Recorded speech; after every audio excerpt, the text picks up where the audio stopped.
Moya, how are you? I'm great. I'm glad to be here. Thanks for having me. I'm glad you're here. Last time you came, which is hilarious, we ended up just talking for like an hour. Yes. Sorry. No, I ask a lot of questions. no, it's the best because it was like, that's what we're supposed to flow into. Like have Yeah. such a great time we're talking. Yeah. And like, we just didn't even have time to record. I'm like, oh no, I'm sorry. No, you're good. How's the Waterloo, by the way? I like it.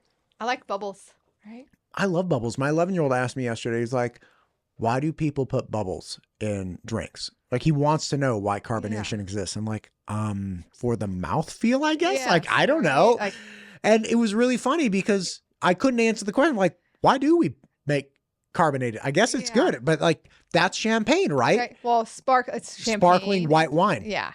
That's champagne in France, right? Right. Sparkling everywhere else. There we go. Yeah. There we go. Speaking of, you are the executive director, correct? Yeah, executive director of the Idaho Wine Council. Idaho Wine Commission. Excuse me. I mean, basically it's the same thing, but Right. And the whole point of that commission is to promote and educate people about the Idaho wine industry. yeah. So we market and promote all Idaho wineries, growers, and cideries. And So, cideries. Yes. Man, cideries are, I feel like they had a hot minute there when people really started going away from beer. Yes. And, obviously you have the seltzers that Yes. came on. Yeah. They're like, Yeah. Truly or whatever it is. But then the ciders are like, it's our time. I know. We can get the apple juice sold to Yes. many more people. Yeah, it's smart. Cideries are intense though. Like it's really, you got to want very, very sweet things. Oh yeah, and the flavor profiles too. Like you can Yeah. do dry to sweet. I mean, you can make, apple, pear, peach. Like It's a lot. there's a lot. It's a Yeah. lot. There's a lot of sweetness. Yes, there's Yeah. a lot to it. Yeah. So talk to me about the Idaho wine industry and cideries, I guess. In general, because this was not something I understood when I moved up here. I had a friend from high school, Lauren, and she was like, oh, like you're moving up. That's awesome. She lives in Meridian. Super, super sweet gal. Yeah. She and her family live there. And I was trying to find places to eat. I'm like, do you know any good Chinese food place? She's like, I do not. But I can tell you that although Idaho might not do Chinese very well, they do wine very, very well. Wow, that's great that she said that. Yeah. And I had no idea. And then, again, I started getting educated on it. It's like, wow, there is a real robust, like very well understood, high quality wine industry here that I was ill prepared for. So help me understand this. Yeah, so I like to say I represent, 125 small family farms essentially, right? So we have 65 wineries, we have cideries, and then around 8 cideries, and then we have around 60 other vineyards that people are just growing grapes. So the industry actually started in the 1860s in northern Idaho, so Lewiston area, right? Oh. So that's where it started to get going. And then Prohibition happened and it killed the wine industry. Like things pretty much died. And it wasn't until the 1970s with St. Chappelle and some of these like key stakeholders that things really started to get going again. Who is St. Chappelle? St. Chappelle is the largest winery in the state. Okay. And they're owned by Precept Brands. And they're out in like Caldwell, Marsing area. Got it. Okay. Off of Highway 55.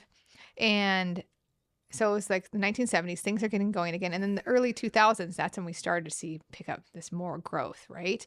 So in 2002, there was 11 wineries. 2008, there was 32 wineries. So seeing that boom, right? Because people are seeing like what's going on in California, right? What's going on in Washington, all these different wineries, growth. And now what was going on in the coastal states that spurred the growth here? just so many wineries. Oh. Yeah.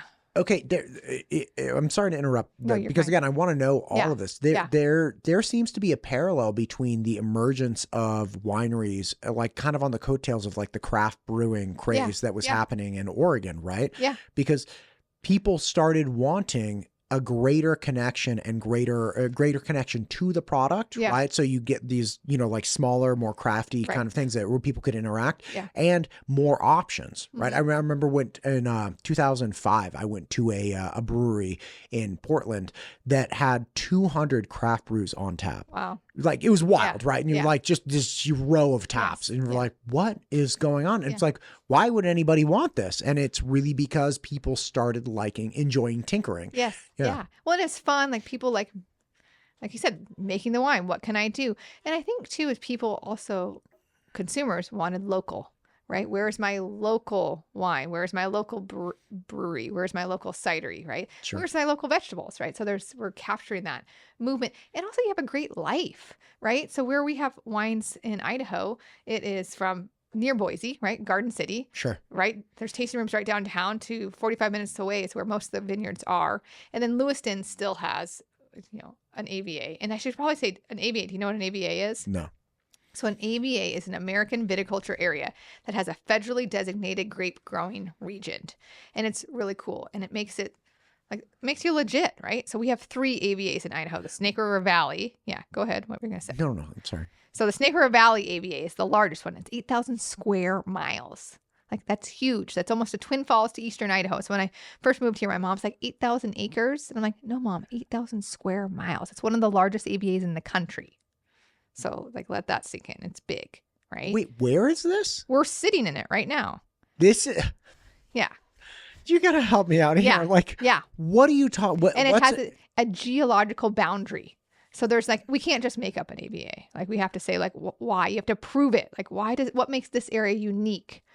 So this is a unique, an area that has been designated as agriculturally unique with viticulture. Yes. Okay. What makes this unique? The soil. So the Snake River Valley AVA is ancient Lake Idaho.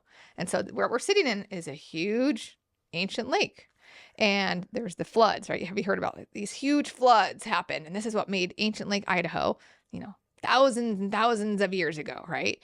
And then is this when we essentially, when the ice sitting on North America essentially started melting and then things pooled? Yes. And with the pooling came different sediment and settling? Yes, 100%. So that's why we have good soil to grow here. Yes. Got it. Okay. Right.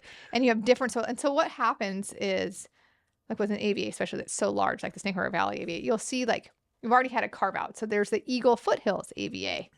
And so that was a carve out. Is that just across the 55? Yeah. Excuse me, not the 55. Yeah. Highway 55. Yes, right. And then we have the Lewis Clark Valley AVA. So in Lewiston, Washington, I want to say has, over 15, maybe 20 AVA. So people have, and you want this for marketing, right? And what makes me different, right? And people want to be different, right? What makes this area special? And so, it's really cool that we have 3 in the state of Idaho. It kind of puts you on the map. And I think so we have wineries in Garden City. We have wineries in Boise. We have wineries in Sunny Slope. And it's just, people are in this industry because it's fun, right? Well, it's certainly not sad. Yeah. And I think that's for sure. I have to say this. I mean, it's work, right? Yeah. But you're in this, it's because you want to be. It's a choice, right? You're not in this because you have to be. You want to be a part of this industry because we're creating something, and it's agriculture, right? This is agriculture. And I think it's grapes, right? What is a grape, And you can go out to the vineyard and you can eat a grape and you can see it grow, but it's hard work, right? It's hard, but we have great lives.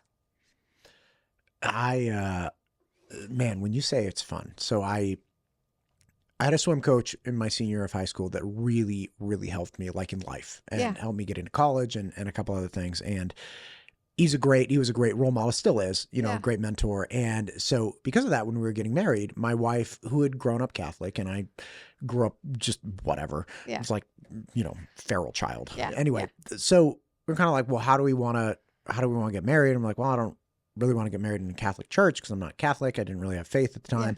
Anyway, so we decided we were going to ask my former swim coach if he'd be the officiant. And his wife had grown up on a vineyard in Lodi in the state that shall not be named. And so we went out there because they had a vineyard and they, had something like 1,200 acres or something of grapes. Yeah, it was a lot. And her dad had immigrated from, I think it was Holland, and was just this insane worker and just crushed, started working as, I think, just farmer. And then banks started coming to him when people would go out of business. They're like, dude, get a hold of that guy. Make a deal with him. He's going to, he won't let the project fail. Right. Anyway, so we go out, meet him at the vineyard, and kind of talk to him about maybe we could hold a reception there. And it ultimately wasn't big enough, but he was like, well, let me show you around. Cause they had, tasting rooms and stuff. So we go, we're going around storage and, front end, and then go into the back end and where they had the wine guy who was doing all the chemistry. And it was 1 o'clock in the afternoon. This guy's cheeks are super red. He's super happy to be there. Charlie's just trying a bunch of different wines. And he genuinely had an enthusiasm to the work and what he was doing.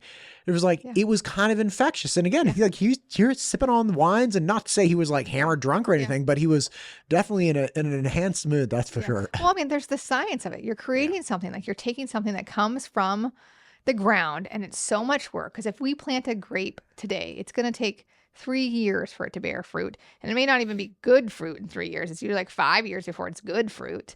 And so there's so much the inputs that go into that.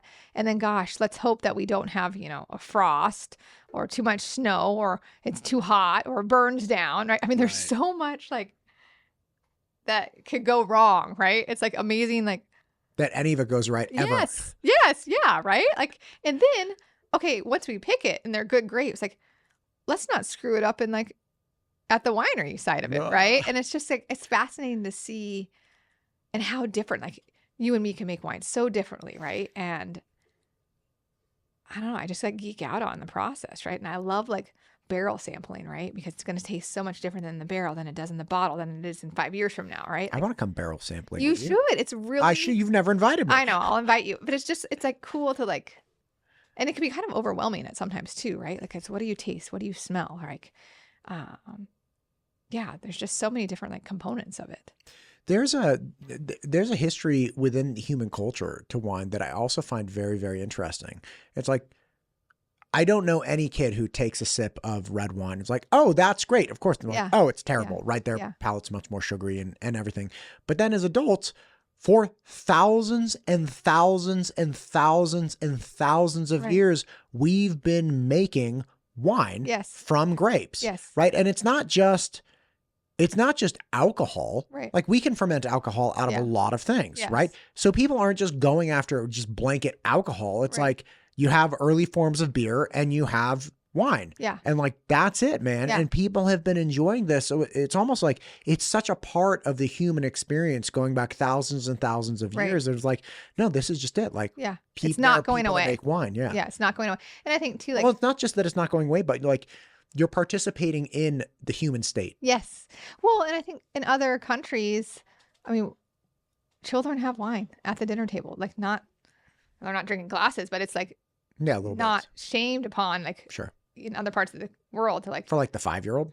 Well, yeah, like, Easter, right? Like, yeah, try it, right? Sure. Because yeah, of course, like try see it, right? And it's like, but also I think they tend to like it more because there's like less sugar in their diets too. So there's that whole other rabbit hole that we could go down. The problem of pairing American diets with good wine.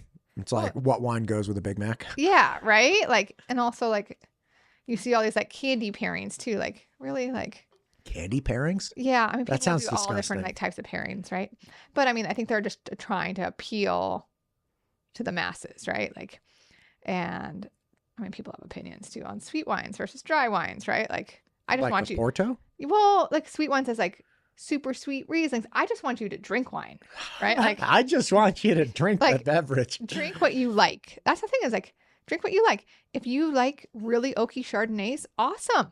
Drink that, right? If I like crisp white wines, sweet, right? Like it's all just a matter of like, drink what you like. Okay, this is a point of real serious contention though. When I was 18, okay, this gal who was going to Cal with me, she grew up in Nampa, and apparently her family had some like winery or something. Like I don't know, right? But I got invited somehow to go to like this vineyard place for the weekend. We like shot shotguns off the cliffside and, swam in the pool and hung out. And the dad is starting it off, gave us this kind of like, almost like a mini lecture on wine. He was like, we consider this a food group. We eat it with pretty much, or we drink it with pretty much every meal. We take it very seriously. Like we're not drinking to get drunk. Not that he never got drunk, but he's like, and he also brought in, he's like, however you like wine, drink it like that. Yes. He's like, some people criticize others for putting ice in their white wine, like a couple cubes of ice. And he's like, if you like it like that, then drink it like that. It doesn't matter. And again,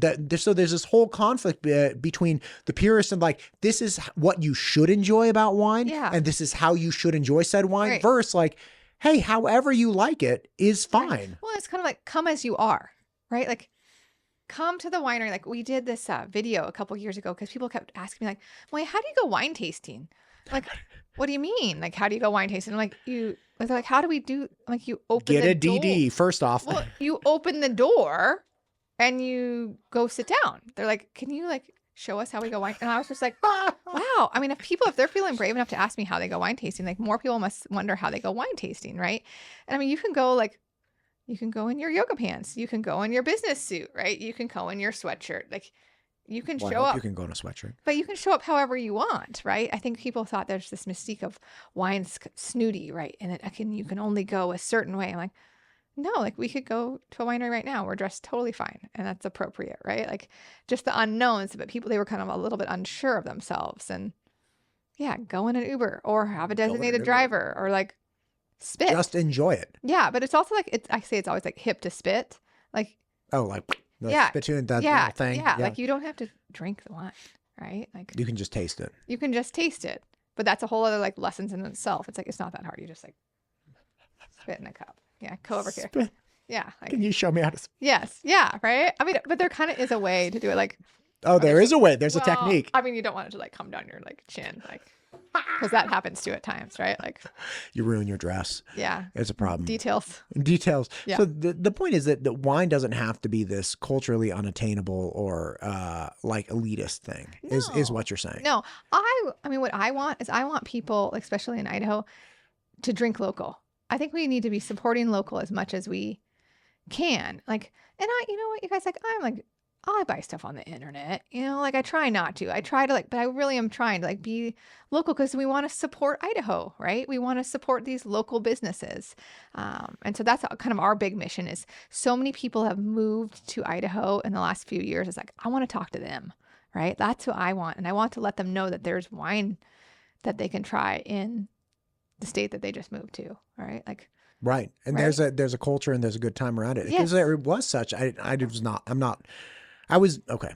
struggle with culture. I work really, really hard. And I've realized this of myself, by the way. And I've been, in the last bit, I've been trying to make this concerted effort. It's like, okay, look, you're like a worker ant. Okay. That's, or like I saw this video with sheepdogs yesterday. Instagram occasionally gets it right with me and will so it used to be like just street food vendors from India. And then it moved to like Bushmen cooking in a giant steel wok and eating like a baboon hand or something. And I was like, I can't look away. And it caught me yesterday when I was posting something. It caught me and showed me these sheepdogs. And it was essentially shot out the side of a car as the car's driving, and like these dogs leap out of this car and like start taking off and going some direction, running like 40 miles an hour or something insane. Right. And the whole point of that particular video was, if you get one of these dogs and just take it on a walk once a day and then wonder why the dog has behavioral problems, you're an idiot, right? Because these dogs, all they want to do is be hauling ass across something. They want to work, right?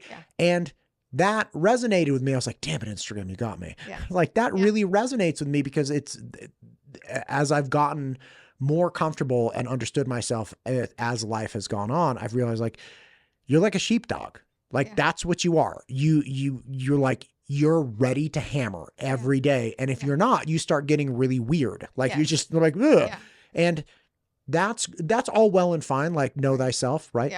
But that's also not the best thing that falls in line with what I want from life too, which is good relationships with my kids. Right? Because I could be a workaholic and justified. It's like, this is who I am. But it's like, but you also, like, do you want to know your kids? Do you want your kids to know you? Because that doesn't fall in line with like the sheepdog mentality, right? So there are those things. Anyway, the point is, so like then this is kind of who I've been, right? So I didn't go to Napa. Nampa. Nampa. Nampa and Napa. I always like mess it up too. Right. I didn't go to Napa a ton. I went there like twice. And there was absolutely this super established culture around like you can go to this winery and they got sandwiches and cheese and picnic tables and it's awesome. There's this like classic spot there that has these garlic fries that are just, they must go through garlic. So it's like you're literally eating garlic with like a side of French fries. And it's like this big thing to go and get these garlic fries and enjoy yourself. One of them has like what are those things that you go skiing on? Gondola. Yes. Like one of them has a gondola that takes you up, and like wine caves and stuff. Yeah. So, but it's whole understood process of like, we're going to go have this awesome experience. Yes. And it's understood. Like that's what you do. And you can take, the shuttles or the trams or the trolleys or the whatever. And I just didn't know that was a thing here. Yeah. It's like, but it is. Yes. There is the understood agro-tourism, wine tourism, and that industry exists here. Yeah. I think it's, compared to other regions, I think it's more casual, not totally more, but like more approachable here. Like you can bring your kids, you can bring your dog, right? Like you can bring grandma, right? Like you can enjoy wine however you like. Yeah. And I think that that's really what we're trying to like get at. But what do you mean you can bring grandma? Of course I can bring grandma. Yeah. My grandma, God bless her, Noni, she was the best. She had a bottle of white wine in her fridge at all times of her life. Yeah. And I mean, like people are having like their book clubs at winery. It's definitely more experiential. There's a lot more events in the sense of like that paint and sip or the cigar night, or because people want to do more things at wineries now versus just doing the tastings. Can I ask you something? There's a conversation in the housing community away from affordable housing and more towards attainable housing. Yeah. Because the term affordable housing gets a horrible name, right? Yes. And so they're like, no, what's affordable? Well, right? and people correlate affordable housing with like low income, ruining the community, right or wrong. It's irrelevant to me, but like so people are moving towards attainable housing. So when you talk about wine tasting being more approachable and attainable here, like if I go wine tasting, how much am I in it for like a day of wine tasting? Well, like you mean like what, like how money? Much money? Oh, I think you could do kind of whatever you want. Like you could if I had $40 per person, could we go like taste a bunch of wine? Yeah. Yeah. Okay. Thank God. But also like you could just go to one winery if you want. Like I think like do whatever you want, right? Like you don't have to like visit 5 wineries in a day, right? No, but I don't know. Like this is the problem with skiing. I got away from skiing in my 20s because I'm like, I don't have $150 for one day. No, like you can like, some people choose to go to a winery and they'll like, we'll just buy a bottle of wine. It's like $20 or $25 and we're just going to drink that one wine there. Or you can do a tasting, and you can do like a tasting might be like 3 or 4 different wines, and it could be $15 per person. But so many different wineries. But then if you buy 2 bottles, then you get that you're tasting. Flight. Yeah, you're like, everyone's different, right? Yeah, sure. So like, but that's a good question though. Like, how much does it actually cost? Right. Right. Like, well, and then it depends. Like, you can bring in your cheese and your snacks, but if you want to buy all your snacks there, then it's obviously going to cost more, right? Like if I go, because we really like going to like Garden City and listening to music at the wineries, right? My kids love listening to live music. Where's this winery that has music in Garden City? Well, almost all of them do, but we so we go to Talaya a lot because my kids like it, right? Like, so you know how so much is dictated by your kids. Oh, yeah. So it's like, it's way cheaper. We just took them to the Botanical Gardens, which I love, but we took them to see the band Goose, and they said, Mom, we want music with more words. And it was like a jam band. I'm like, wow, this was like really expensive. So like, we need to lower the barrier of entry, right? You're taking your kids to concerts and stuff? Yeah. But maybe you are a cultured woman. I am just, I'm trying to give them culture, right? But like my husband's like, this is really expensive, right? Like, so there's other ways to see live music. And then Clint and I will have like a glass of wine, and the kids are like having their like little snacks that we brought in, and like they're just watching the music. So it's like casual like that, but everyone's having a good time, right? And I do know that there was an aspect of pretension that deterred me from engaging that more, because I'm not like, I don't know squat about wines. Like, I don't know how to taste it. I don't know. It's like with legs, or it's like, and it's not even poo-pooing on people that know that stuff. I didn't know it. So that was absolutely, at least to some degree, a prohibitive barrier that prevented me. And I mean, I think if I would tell you, like, if you go to a winery, like, let's say it's like you and your wife, or just you and your kids, or whoever you're going with, like, you can ask them, like, so tell me about the wine. Like, I always want to know, like, tell me, because how else would I know about it if I didn't ask? I mean, I guess I could read the notes, but I'd rather you tell me about it, because maybe I'm a more auditory, like, learner. Yeah. Like, this is just I like personal connections. Yeah. I don't like websites. Yeah. Like, just tell me about the wine. So that's what I would do. Yeah.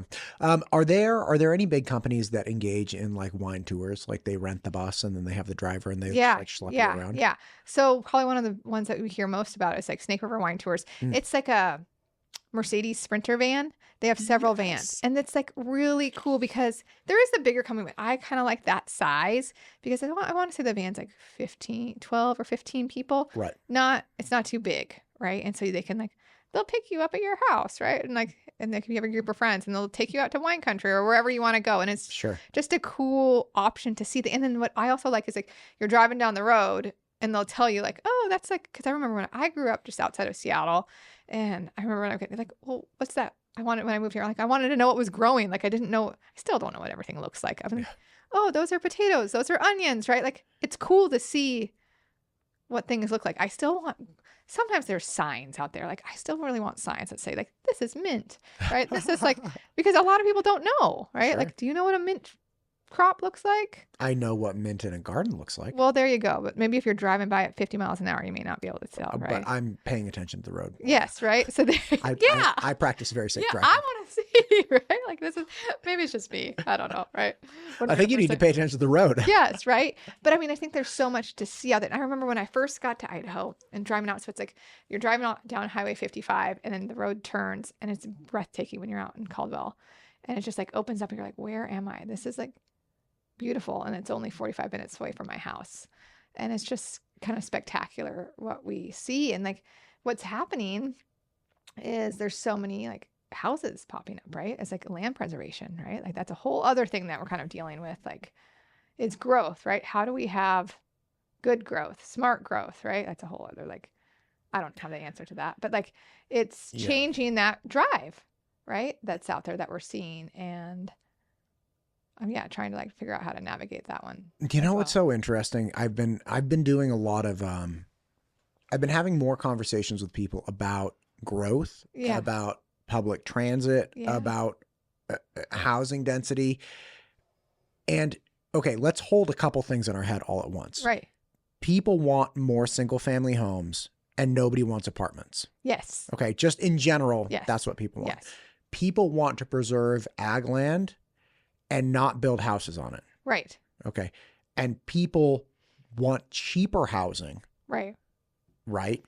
And people don't want public transit. Yes. So how do we? Okay. Yeah. So none of these things work together. No.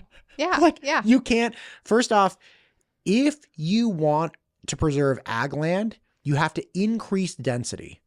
Okay. Mm-hmm. If you want cheaper housing categorically, you need more of it. Yes. If you want, if you can't increase density within Boise, but that's where the jobs are, then more people with more money are going to be fighting over the same number of houses, which is going to drive up the cost. Yes. So ultimately, what needs to happen to some degree is figuring out how to get actual transit, like a light rail or something. Yes. Like if you had direct light rail from somewhere that had more open space, and you could tell a developer is not going to develop somewhere 45 minutes away with the intention of marketing it to people that work in Boise, unless that person knows for sure, like, okay, this is going to be a 30-minute shot, like straight shot. Like Phoenix, you know how, I think they call it, what is it?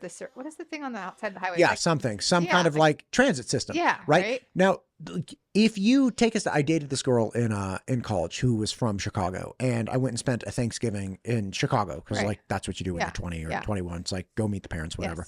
Yes. Didn't work out, and great, whatever. But anyway, you go in and they lived in it was like Naperville or something in the Chicago area.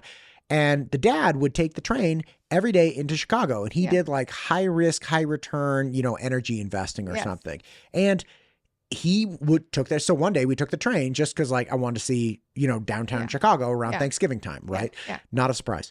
And it was like, okay, great. Like you just take the train in and this is how you do it. Now, if Naperville couldn't house people, that could jump on the train to go into Chicago. First off, everything in Chicago would be more expensive, right? Like you would have fewer jobs available to people because after a while, the traffic would be atrocious. And we see what that looks like in different areas of the state that shall not be named. But like you have these problems and, you know, without some kind of public transit system, you're never going to decrease, you're never going to have your lower density farmland, affordable housing, and a supply of jobs. Well, and it also goes to like, it becomes parking.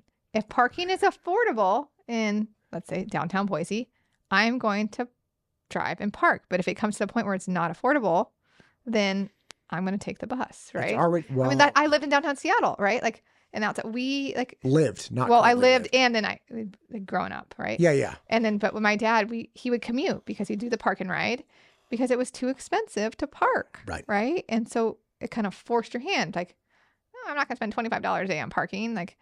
So it's like that chicken and egg. What was the tipping point of where we're not going to like pay for parking because we should ride our bike or find another way? And what's the tipping point? The one thing that I found very interesting is that the problem with public transit comes when people are saying this public transit is not working. And then like I have Valley Regional Transit coming on Friday, which I'm excited about. So people say, hey, public transit isn't working. And the public transit people are like, yeah, but if we had more of it, it would work. And my position in the past has been like, okay, look, if my son is not eating chicken and the chicken's on his plate, I don't pile on more chicken and say like, this will get him to eat chicken. But that is, in my opinion, a very flawed analogy because look, if you had only one bus a day, nobody would ever rely on the bus or use the bus. It would not work. If you had one bus every minute, then people could reliably say like, I could just, it's the same as having like a train, a light rail or something, right? It's like, okay, so we know more people would use it if there was one bus every single minute. Okay, just category, like we could say that for sure, because you could get wherever you're going literally once a minute, like pick whatever bus you want. Versus one bus a day and nobody uses it. And you say, well, if we had more, it wouldn't be better. It's like, okay, that's not actually true though. Like if you do have more options, you do have more people utilizing it. And if you had, you know, things like, you know, you'd have developers that were all of a sudden started relying on it because they know they could sell to customers. They could sell the houses knowing that like, oh, I could just jump on the bus one time every minute or jump on the train one time every minute. And so that allows you to develop in different areas so you can preserve ag land. You get more housing that's directly connected to jobs. So the pressure in the internal city gets let off. You don't have to do higher density. You can do the single family houses, like all of these things. These are all problems. Well, and it's just kind of like I came from DuWald Winery right before this. So they're off of Highway 16 and just seeing the development. I mean, I forget. It's like, they said like 7,000 homes are going to be built up there and they have their own like. Is that near in between Emmett and Avamore? Yeah. And I was just like amazing to see. And like there was these like right below them. You are dying to get away from the mic. Sorry. Okay. Like it was like I know I like my body, right? But it was just like fascinating to see this growth, right? And like these are like nice houses, but some of them are closer together. It's just interesting. Like I felt like I'm really far up here, right? Like, and these houses are closer together. And I'm thinking about commute. And I remember like when I first moved here and well, in college, like one of my friend's dad is a big developer and he was building out in Star. I'm like, this is ridiculous. This is stupid. This is so far away. And he's like, well, Moya, eventually Highway 16 will connect to the freeway. And I'm like, no, it won't. I mean, this is like stupid college kids, of course, right? Like never in my lifetime. It's just amazing to see. And I remember him asking us about, what do you think about these houses and, you know, like Harris Ranch and their alley loaded homes? I'm like, who would ever want a house that you are like this and you're going to touch the house next door? That's stupid. What do I know? Like he did great. Now they're like $1 million. Yeah, pretty much. Or more. Yeah. It's like interesting to see, but it's like, it is causing challenges in agriculture, for sure. And how do we navigate that? I'll tell you how. You have to make a value proposition for the farmer that is superior to the developer. Yeah. Right. And for the farmer standpoint, I was having this small little spat with somebody on. They're like, we need to stop selling our ag land. I'm like, okay, great. Go tell the farmer that they should take 60% 60 cents on the dollar for their land. No, you can't. Like you can't do that. So it has to be a value proposition where it's okay. Maintaining operation and the consumer, the economy, everything makes it valuable enough for me that I'm going to continue an operation and I'm going to keep this in the agricultural world instead of selling it off to a developer. Because at the end of the day, yeah, when they sell to a developer, it affects everybody. But look, man, like this was their retirement. Yes, like at what point do we get to say you have property rights or not? Yes. Like you're not stripping people of property rights. We don't do that in this state. Right. Yeah. Maybe, so maybe you should run for like office and like help promote this. I can barely run my dishwasher. I'm not running for anything. Oh, that was funny. I like that. Idiot. Right? But I mean, it's like, but that thought process of thinking, right? Like we have to like.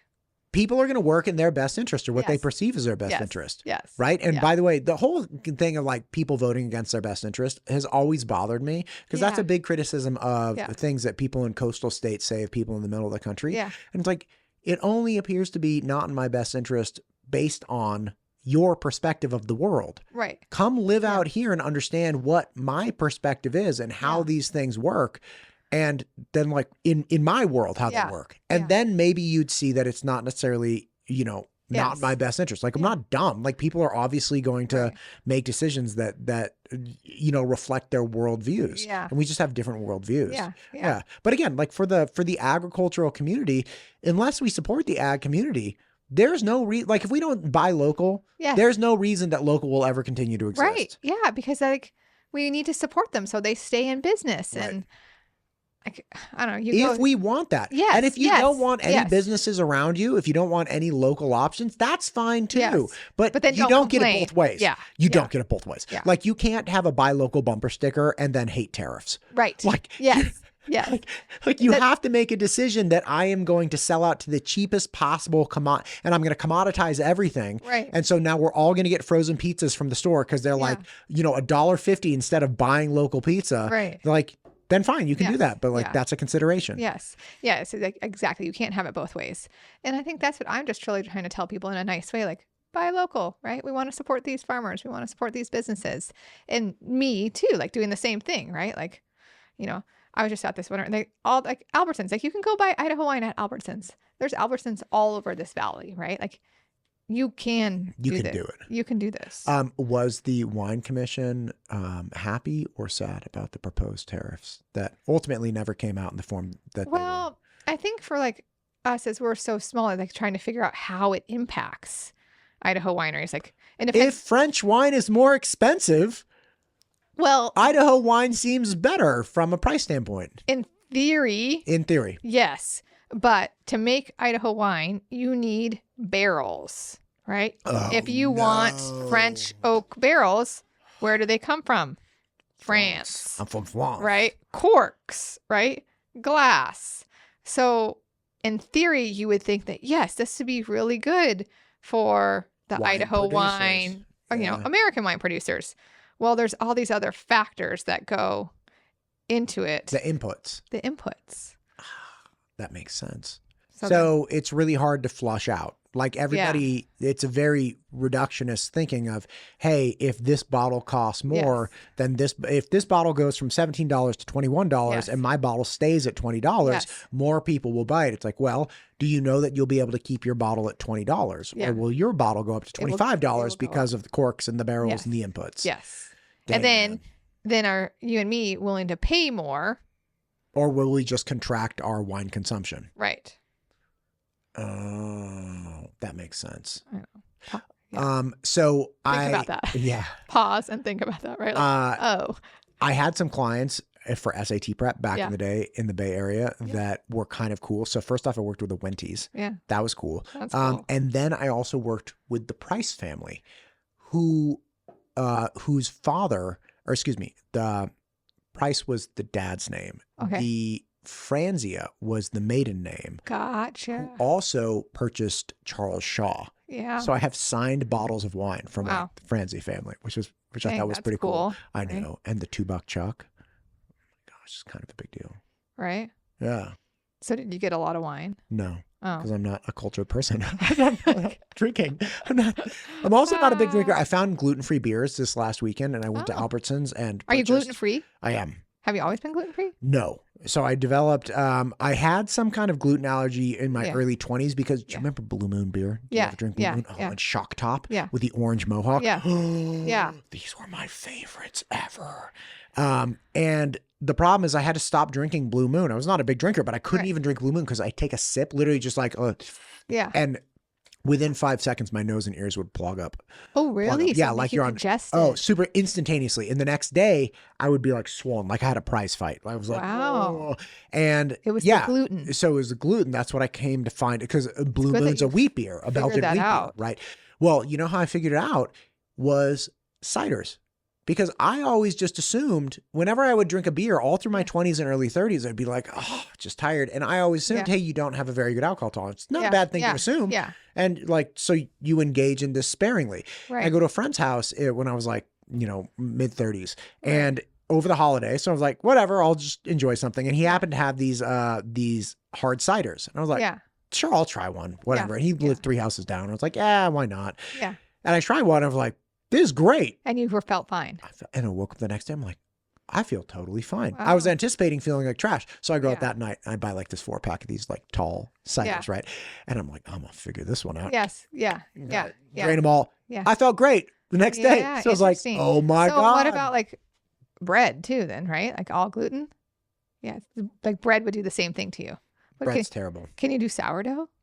So you have like the long fermented sourdough. Yeah, like so you have long fermented sourdough.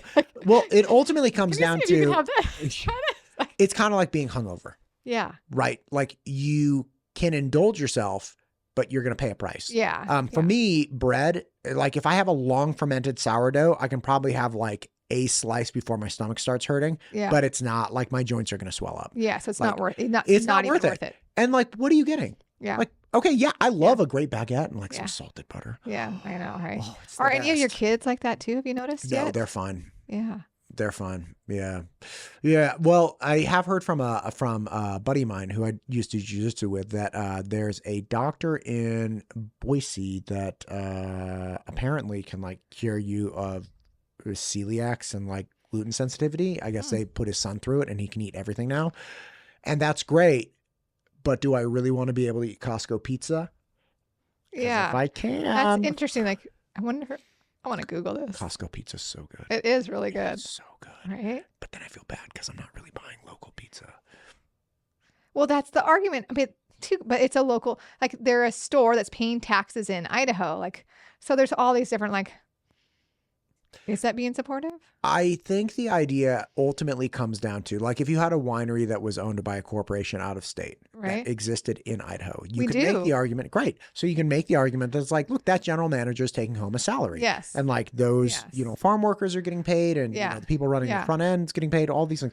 That's fine. But I think ultimately the argument is there are profits greater than just subsistence that go out of state. And that's the distinction that you want to find when you're talking about engaging in local commerce. It's like, okay, the person can pay themselves a salary. Yes. But then there's also ownership profits that don't go to benefit Idaho. Right. They like, go to benefit Go to Flying M instead, right? Or not Flying M, Flying Pie, right? Like right, or Flying M coffee. Yeah, either like that one. Like I'm in, or Java. Yeah, versus like Starbucks, right? Like, yeah. I mean, I would always say like, oh, I'm fine going to Starbucks. I'm from Seattle. Like, I'm okay. Like that was like people. Starbucks is terrible. You might be from Seattle. People just look at me like, really? Did you just say that? I'm like, I'm just saying. There's a coffee shop right near Saddleback Park or Camelback Park or Hyde Park. Is that Hyde Park? Yeah. But no, Hyde isn't it called Hyde Park?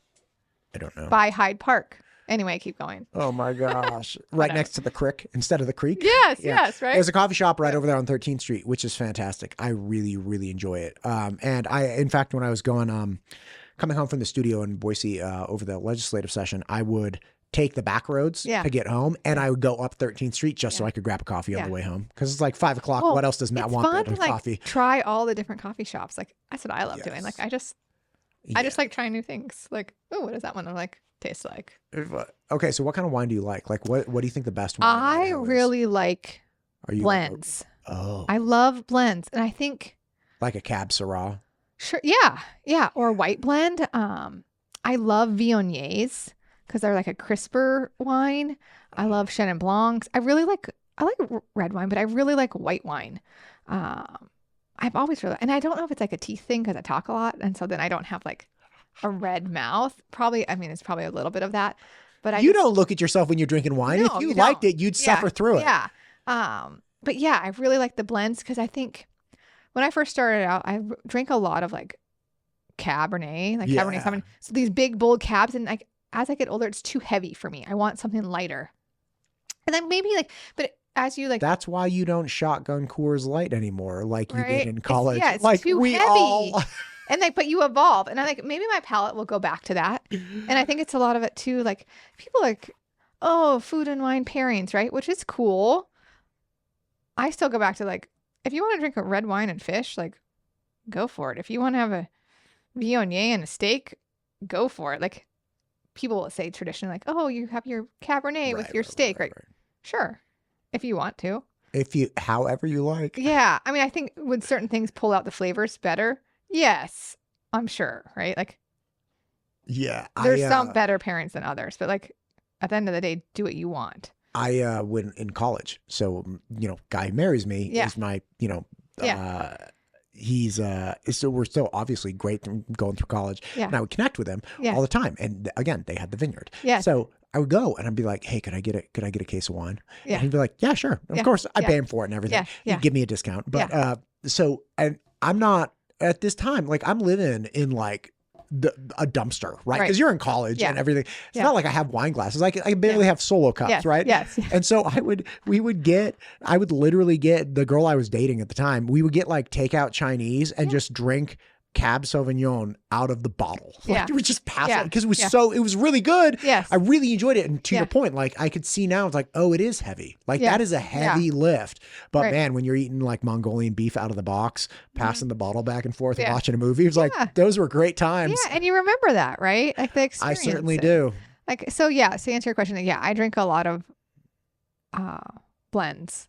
Yeah, I love it. But I love like Rhone varieties. That's like Syrah, Viognier. That's just, I think it grows really well here, but I've always just gravitated towards those type of wines. Dude, I am dying to go wine tasting with you now. I know, like I mean, like thinking about all these memories I have drinking wine, like I didn't realize I get like, it's really good. Like passing the bottle back and forth. Well, and then like, it's so fun too. Like sometimes I love trying like one variety for different like vintages. So like trying like 3 or 4 different Syrahs lined up, because then you can really taste the year to year. And that's kind of fascinating. You don't always like do that, right? Like I remember I was at Sawtooth and I did this several years ago and I'm like, what is up with that wine? And that wine there was a fire that year and you could almost like smell it, but in the wine, but not taste it. And it was just very interesting to see the environmental elements that impact the wines. And so like you wouldn't necessarily, if we were drinking a Syrah, then a Viognier and a Cabernet, you wouldn't be able to like probably isolate that as well. But because we were drinking 4 Syrahs in a row, that's how you could see the difference. Yeah, or if we were crushing a beer that was made from hops in an area that had a fire, you're not going to taste that in the beer. Well, I could be wrong. I should get a beer aficionado guy in here.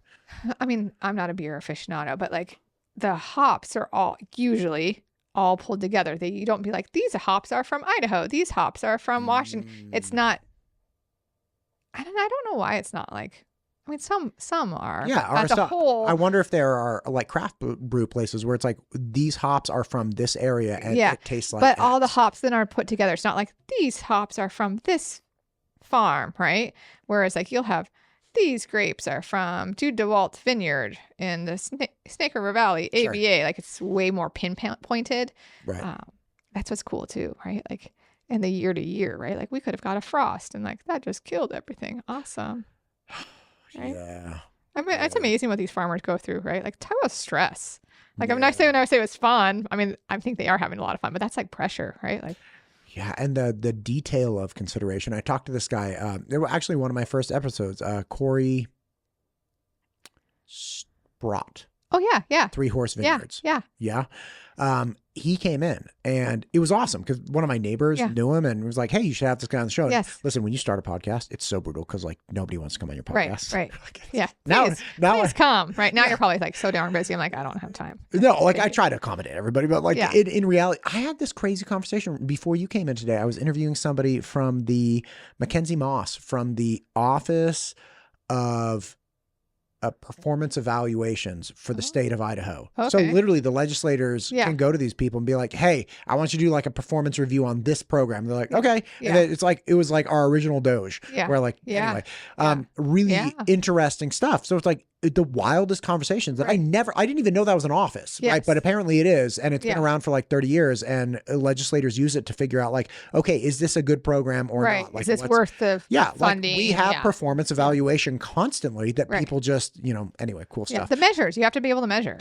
Yeah, you need some quantifiable. But Corey, back to the Three Horse Vineyard, he came in and he was telling me about, how there was a portion of the grape growing that was on a slope, and at the bottom of the slope they had these they had bushes just for aesthetics purposes. Yeah. And when they had frost, they realized that the cold air was flowing through the vines and then getting stuck in the bushes, and so the grapes, it would settle and it wouldn't just roll past. And because of that, they had to actually chop out all the foliage at the base of the vineyard, because the cold air can come over, it just can't stay there. And the problem is if it settles down there, because you have a physical barrier of the bushes, then those grapes and those it can start vines, to go back. they're gonna start getting killed. And we're like, what in the hell? Like, who would so you have to conceptualize like this cold air blowing through and then sticking, and then like. Yeah. Well, that's why typically you have, like, especially in our region, you plant on hills because you want the cold air goes down the hill. You'll see like some on flat, but they will get more cold damage, or you might you'll see them that have the fans, right, to circulate the air. But that will only save you for a couple degrees. But some will have like the smoke pots, like it's the big like fire barrel, and so that will like help churn. Yeah, mind you, like environmental, but there's all these like compromises, right? But you need that kind of manipulation of the surrounding air and the immediately surrounding environment. And if you think of, like, my son has a fish tank, and we use a bubbler in his fish tank, and his oxygen, right? Yeah, well, actually, the oxygen comes from the interaction of the surface water with the air around it. Okay. But the bubbler turns the water column. Circulate. Right. So it's like his filter's been making this huge noise, and it's like, okay, let's just unplug it. And he freaked out. He's like, won't my fish get hurt? I'm like, nah, man. There's enough bacteria and there's enough filtration. That's really just mechanical filtration, where it's like taking out particulates from the water. But the actual chemistry is maintained by water movement on the surface and across surface areas within the tank. It's the same thing, or at least to some degree the same thing. It's like we need to move air around these plants, because if we don't, then things get stagnant. Yeah. And then you get crop damage. Yes. Yes, wild times. Yeah. When are we going wine tasting? When you come back from your trip. Oh let's go, gosh, right? Let's go. Yeah, and sit on a patio. Like, it's nice. It's beautiful. You're going to have to walk, like, I don't know how to sit. You know how people came in, they're like, how do we go wine tasting? I'm going to literally be like, Moya, how do I just sit here and enjoy this? But maybe we just go for like 45 minutes. That's fine. Yeah. Let's just start small, baby steps. Yeah. You remember that movie, What About Bob? Yes. Where, like, it's literally going to be like that. You're going to be like, sit here and don't look at your phone and don't do anything for 15 minutes. Yes. And we're just going to like sit and like listen to the music. You know what I just heard? Like, if people had problems like looking at their phone, like, is you can make your phone go in black and white. Yeah, it takes the entertainment value. I don't have a problem with that. I just get worried about like busy work. Yeah, like, oh, what if like I have to do this? You're thinking about other things. I'm actually really good at turning that stuff off, because obviously that's what I do here. Yeah, like I don't. Focused. Yeah, like I'm very laser focused. So I have a switch I can go to where it's like, no, you're 100% engrossed in this thing. Yeah. And like if you are thinking about your phone, you're your problem. But I'm the same way. Like, we just had our big wine event, Savor Idaho, and like, I didn't look up. Like, I was just like, the winer's like, how do you think it went? I'm like, I think it went okay, but I don't think I really like looked up, because I was so like in the zone, right? Here's your wine glass. Here's your gift bag. Are you winery? Do you have everything you need? Right? Like, right. You're not temp checking people. You're executing. Yeah. I was focused. You're focused. You're going to have to help me focus on the wine and relaxation. Like, yeah. Right. That's my problem. It's like, oh, are you okay over here? Like, with the kids too. Oh gosh, are you okay? Like, because I'm so like focused on what I'm doing, like in this conversation, like, oh, you must be fine. You must be fine. You're probably fine. Okay, well, look, let's go. Because like now I'm pumped. Can I bring cheese, or do other places have cheese? You can bring snacks. I love cheese. Yeah, we can get gluten-free crackers too. Oh my God, yes. Yeah, that'll be fun. Yeah, but I really like the gluten-free crackers that are still crackers. Like, get out of here with your, right? There's good ones. Like Mary's something or other. Yeah, like get out of here with your like seed crackers that are like that thick, and just my mom, when I was like last bit of time I was in the house before I left off to college and never went back. My mom started doing these like walnut breads where it's like you make a sandwich and it's got like nuts in it. I'm like, just get out. Like if I take a bite, I don't want to, if I want a walnut, I'll get a walnut. Yeah. You could have a lettuce wrap instead. Yeah. Just whatever. Like, but cheese and meats are great. Okay. Look, we're doing this. And then let's, I want to know, like, first off, you got to start sending some of these people in. Yes, I will. I want to meet these people for sure. And let's start doing, tours and stuff. And then we can do like episodes either on the tour or like after tour, post tour, maybe like a day later. Cause I have a feeling we're going to enjoy ourselves. Yeah. It's going to be great. It'll be great. I spit. I'll be fine. Yeah. You'll have to teach me. Yes, I'll teach you. Anyway. Boy, thank you for coming in. I appreciate you. And thanks for everything you're doing for Idaho. Yeah. Awesome.